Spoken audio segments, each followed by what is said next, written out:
সারা বছর পড়তে না বসে কিভাবে পাস করতে হয় সেটা তো আমি জানি, কিন্তু কিভাবে রান্না করতে হয় সেটা আমার জানা নেই।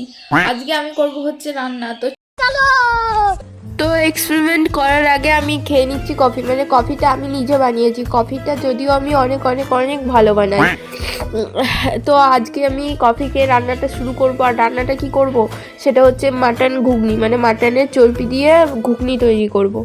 তো এবার আমি আলু আর পেঁয়াজগুলোকে কুচি কুচি কুচি কুচি করে কাটতে চলেছি।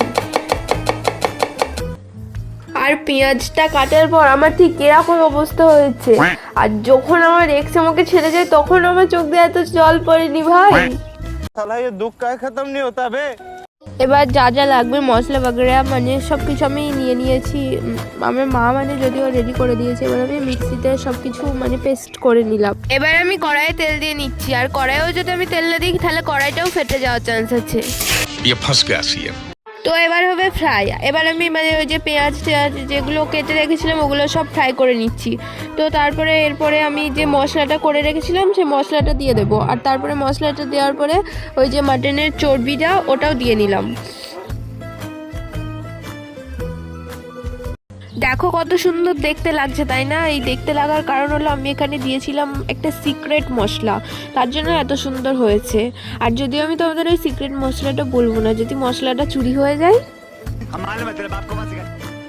এবার রান্না করাটা হয়ে গেছে, আর লাস্টে আমি দিয়ে দিলাম হচ্ছে ঘি। আর এই যে দেখো কত সুন্দর হয়েছে, মানে দেখতে কত সুন্দর হয়েছে, খেতে যদিও অনেক অনেক ভালো হবে।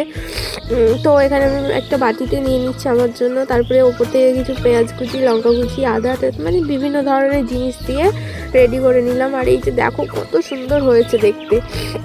তো যাই হোক, নিজের প্রশংসা নিজে বেশি করবো না। তো নেক্সট তোমরা কি রেসিপি দেখতে চাও, মানে শিখতে চাও আমার কাছ থেকে, অবশ্যই বলে যাবে।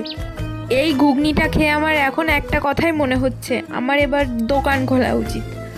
নেক্সট কি রেসিপি দেখতে চাও জানিও। বাই।